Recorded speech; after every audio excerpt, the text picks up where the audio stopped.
सीमापुरी और सीलमपुर में बांग्लादेशियों की पहचान का अभियान। एलजीबी के सक्सेना के निर्देश पर बांग्लादेशी नागरिकों की खोज तेज। 34 साल से डर के साए में जी रहे हैं लोग। 25 साल से कम उम्र के युवाओं को आसानी से मिल रही है शराब। विश्वासनगर और ज्वालानगर के ठेकों पर उम्र की पूछताछ नहीं। युवा का कहना, हम जो भी ब्रांड मांगते हैं मिल जाता है। 51 लाख की ठगी में एक आरोपी गिरफ्तार। ठगी की गई राशि में 18 लाख रुपए फ्रीज। सह आरोपियों की तलाश जारी।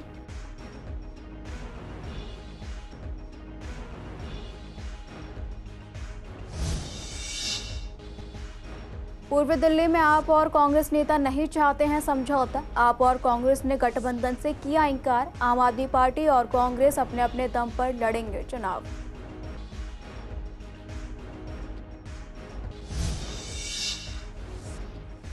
डीएसएसएसबी ऑफिस के बाहर छात्रों का विरोध प्रदर्शन। जूनियर इंजीनियरिंग परीक्षा के परिणाम जल्द घोषित करने की मांग। परीक्षा के परिणाम में देरी से छात्रों के करियर पर संकट।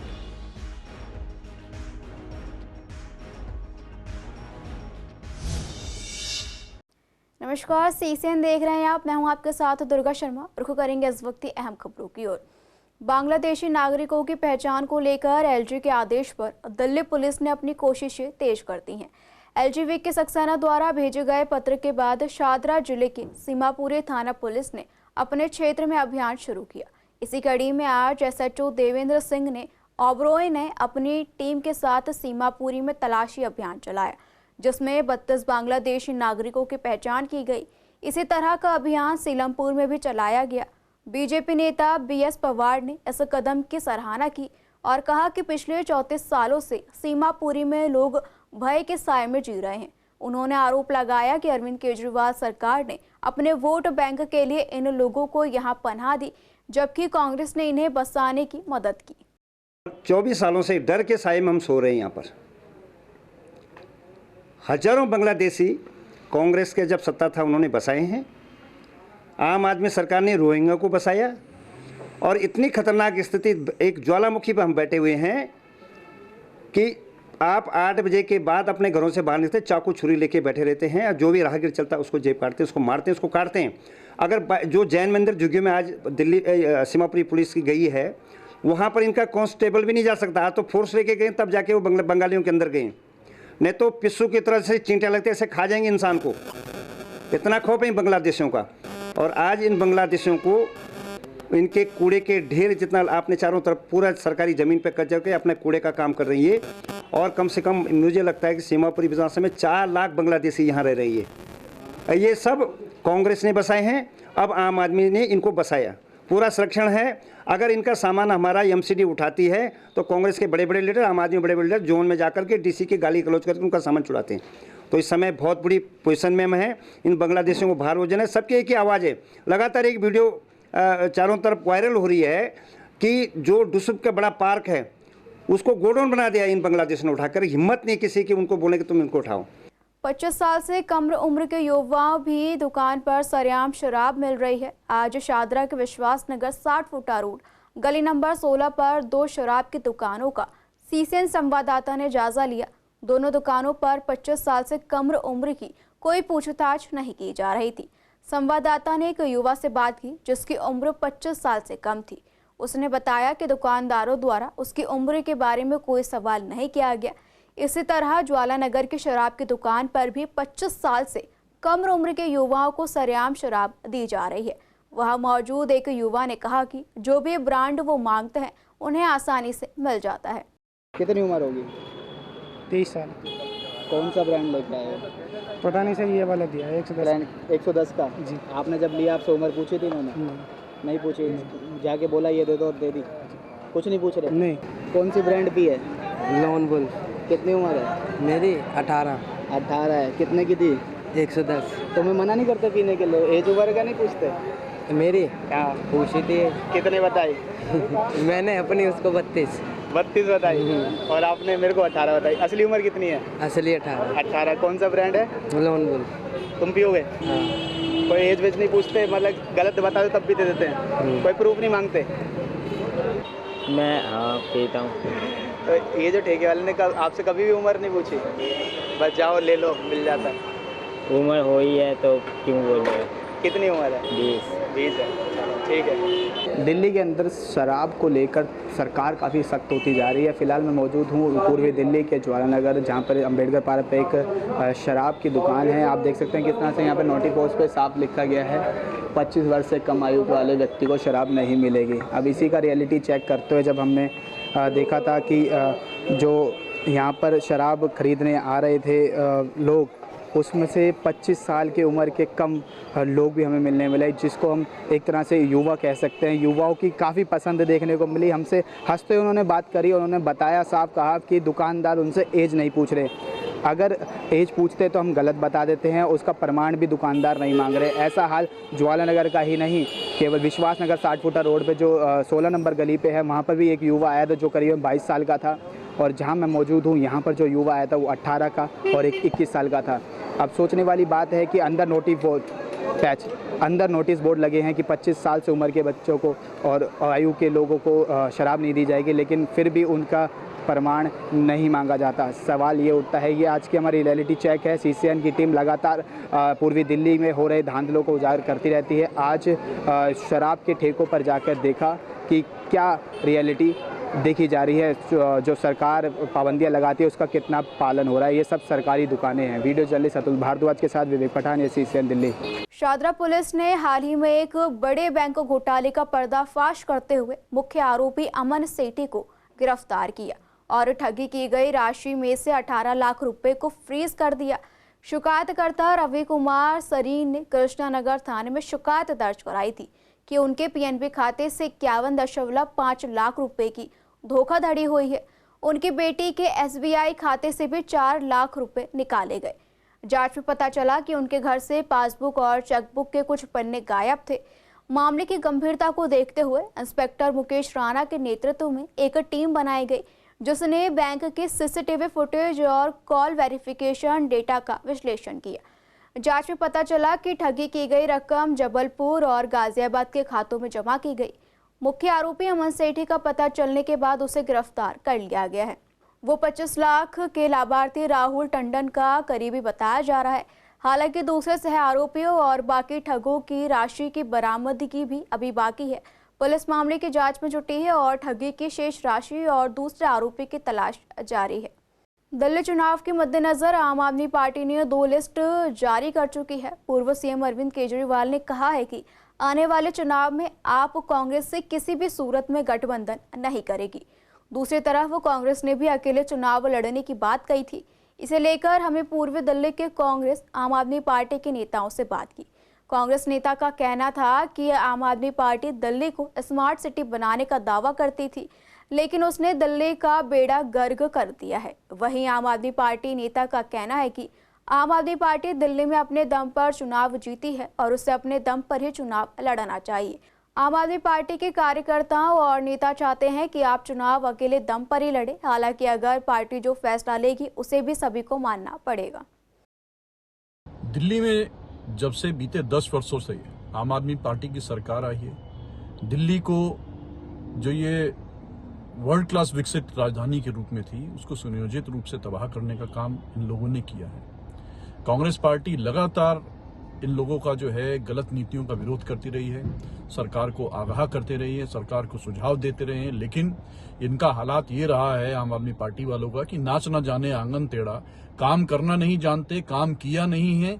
और जबकि जनता ने इनको भरपूर मैंडेट दिया, भरपूर इनको 10 साल के लिए समर्थन दिया, बावजूद उसके ये हर मोर्चे पर विफल रहे हैं। अब चुनाव सर पर है।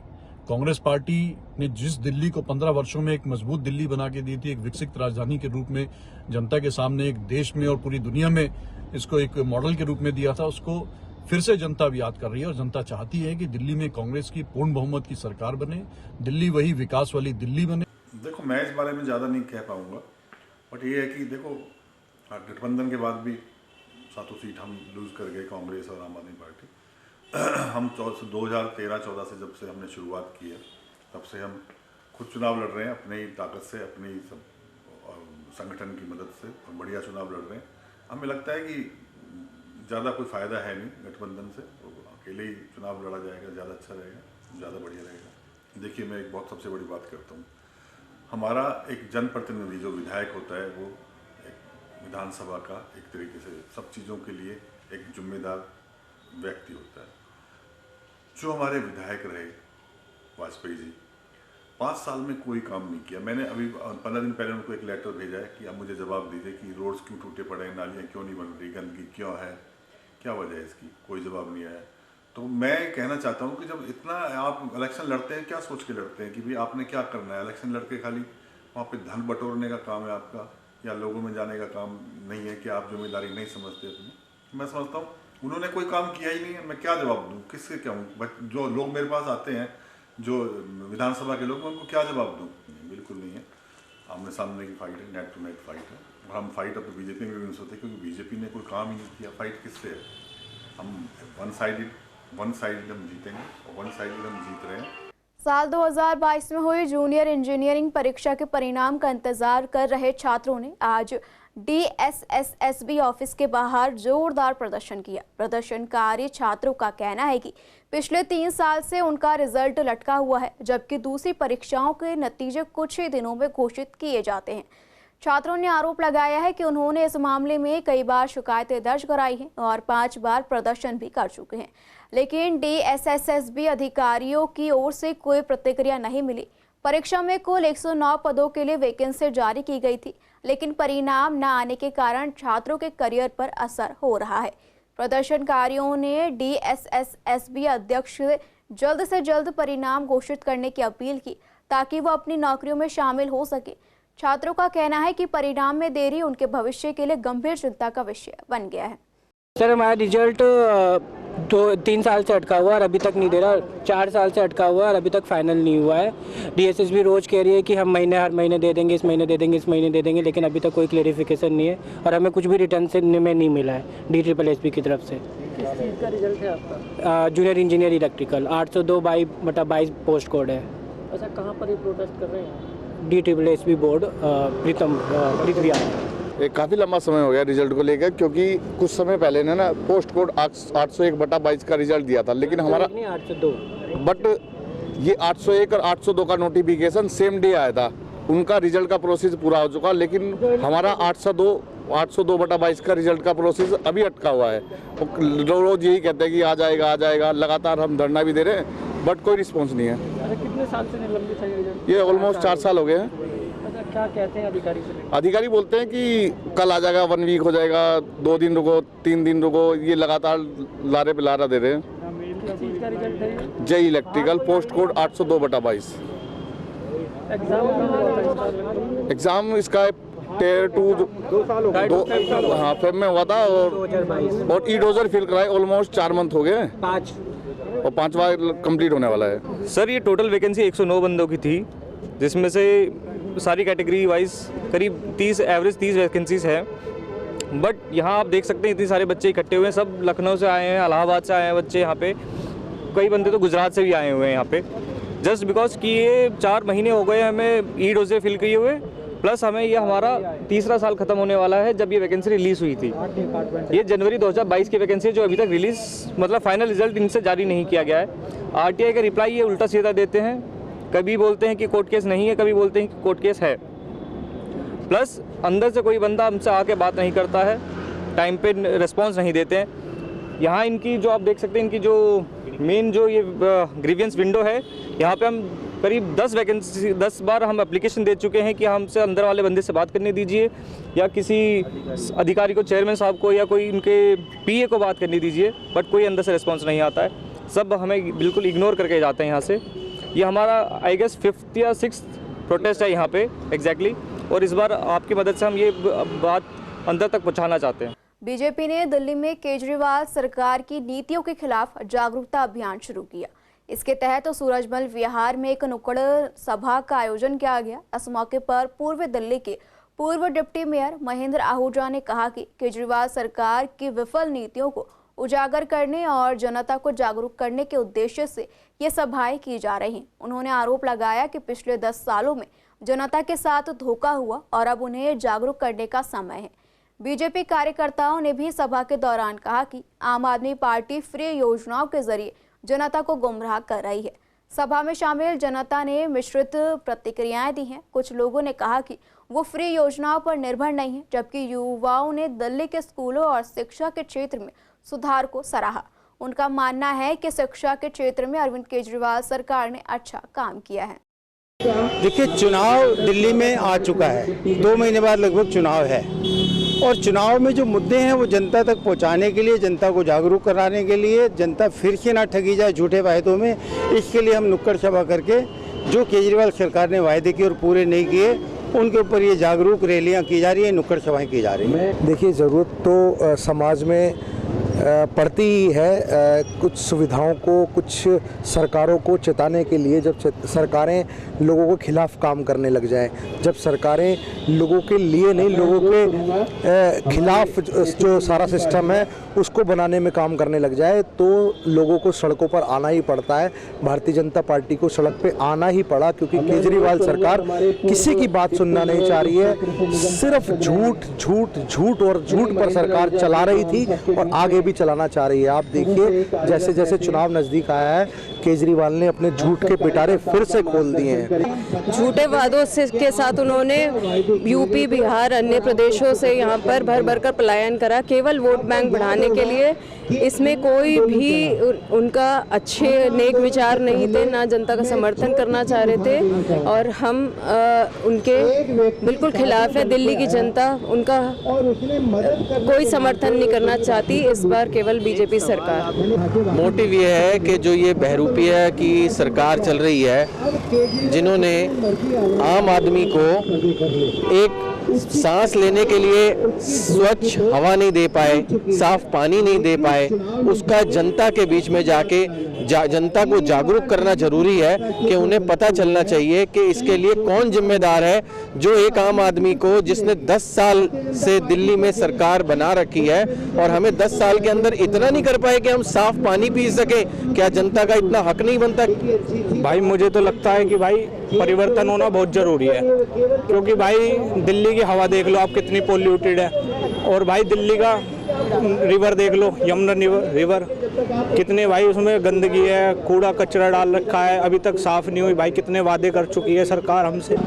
1000 में अगर महिला बिक जाती तो आज दुनिया में सारी महिलाएं करोड़पति बन जाती। कोई भी महिला 1000 रुपए की मोहताज नहीं है, सब अपने दम पे कमा के खाना चाहती हैं और सबका समाज में बहुत मान सम्मान है। हमारे देश में मोदी जी की अगर सरकार रहेगी तो सबको सम्मान मिलेगा। उत्तर पूर्वी दिल्ली के शास्त्री पार्क इलाके में शादी से पहले बैंक्वेट हॉल में आग लग गई। घटना के वक्त शादी के तैयारी में जुटे कई लोग टेंट हाउस में मौजूद थे। सूचना मिलते ही फायर ब्रिगेड की टीम मौके पर पहुंची और आग बुझाने में जुट गई। गनीमत रही है कि कोई बड़ा नुकसान नहीं हुआ। आग में फंसे लोगों को सुरक्षित बाहर निकाल लिया गया है। इस आग में किसी के हताहत होने की खबर सामने नहीं आई है। फायर अधिकारी अनूप सिंह ने जानकारी दी कि बुधवार शाम शास्त्री पार्क सर्विस रोड पर स्थित टेंट हाउस में आग लगने की सूचना मिली थी।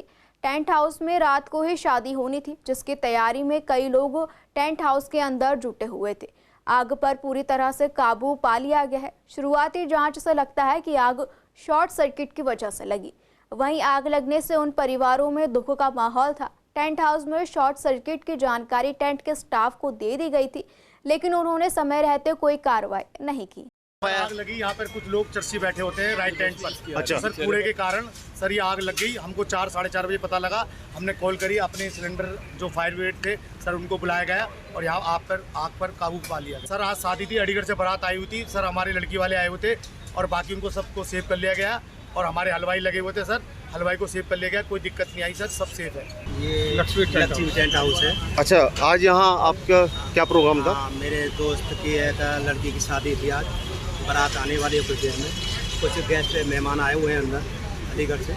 हमें क्या पता? तो यही बताएंगे। यहाँ तो स्पार्किंग हुआ था इस ऑफिस में, कहा भी था कि धुआं कहाँ से आ रहा है, लेकिन उन्होंने गौर नहीं करा और ये आग सब से बात की थी, बोला कि वो चल रहा है तद्दू। अच्छा, उसके बाद में आगे बाहर निकल के देखा तो आग लग रही है। धुआं कहाँ से आ रहा है, रिश्तेदारों को बाहर निकाला। अच्छा, रिश्तेदार सब अंदर थे?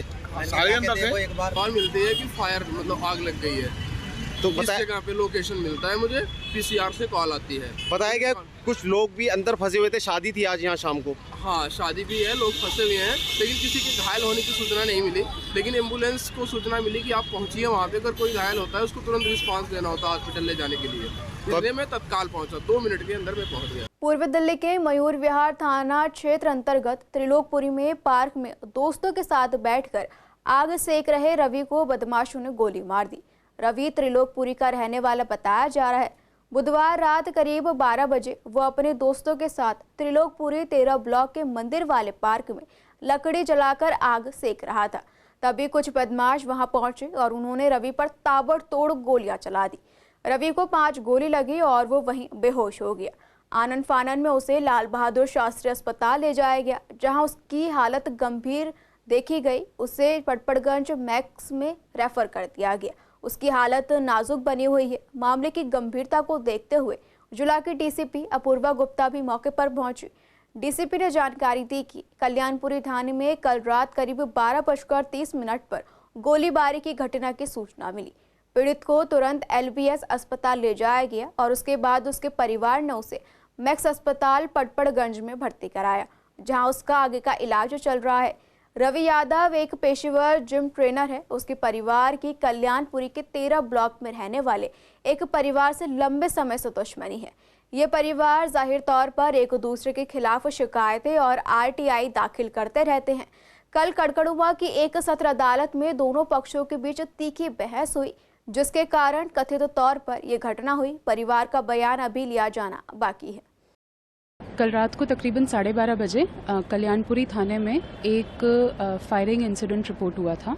कॉलर ने बताया कि उनके भतीजे को कोई गोली मार के चला गया और वो काफ़ी ज़ख्मी हालत में वहाँ पर है। इमीडिएटली इंजर्ड को एलबीएस शिफ्ट किया गया था, जहाँ पे उनके इलाज के दौरान उनकी फैमिली ने उनको मैक्स हॉस्पिटल पटपड़गंज में शिफ्ट कर दिया और अभी उनका फर्दर ट्रीटमेंट वहाँ पर चल रहा है। जो विक्टिम है he was identified as one Ravi Yadav, son of Surendra. 32 साल उनकी उम्र है। प्रोफेशन से वो जिम ट्रेनर हैं। रवि यादव की फैमिली की काफ़ी लॉन्ग टर्म दुश्मनी चल रही है वहीं पे 13 ब्लॉक कल्याणपुरी के एक और परिवार के साथ। उनके पास्ट में काफ़ी क्रॉस केसेस और क्रॉस लिटिगेशंस रही हैं।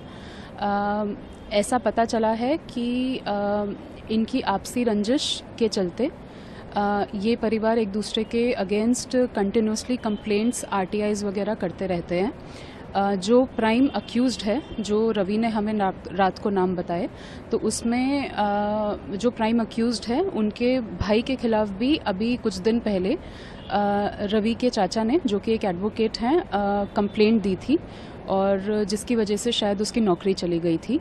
और कल भी करकरडूमा कोर्ट में एक सेशंस कोर्ट में शायद दोनों पक्षों के वकीलों के बीच में काफ़ी गहमा गहमी हुई है, जिसका शायद जो आगे बढ़ के इस इंसिडेंट में तब्दील हुई। अभी पूरी तरह से बात स्पष्ट कर पाना पॉसिबल नहीं है, बिकॉज हम लोग फैक्ट्स पूरी तरह भी वेरीफाई कर रहे हैं। अभी फैमिली का स्टेटमेंट भी नहीं लिया गया है। तो जैसे ही ये सारी चीज़ें पूरी होती हैं तो देन उसके हिसाब से हम आगे कार्रवाई करेंगे। अभी फ़िलहाल जो 3 नाम विक्टिम ने हमें बताए थे उसमें से 2 लोगों को हमने पकड़ लिया है। उनकी अभी क्वेश्चनिंग हो रही है और जो प्राइम सस्पेक्ट है उसकी तलाश अभी हो रही है। शादरा पुलिस ने सड़क अपराध और गोलीबारी की घटनाओं पर लगाम लगाने के प्रयास में बड़ी सफलता हासिल की।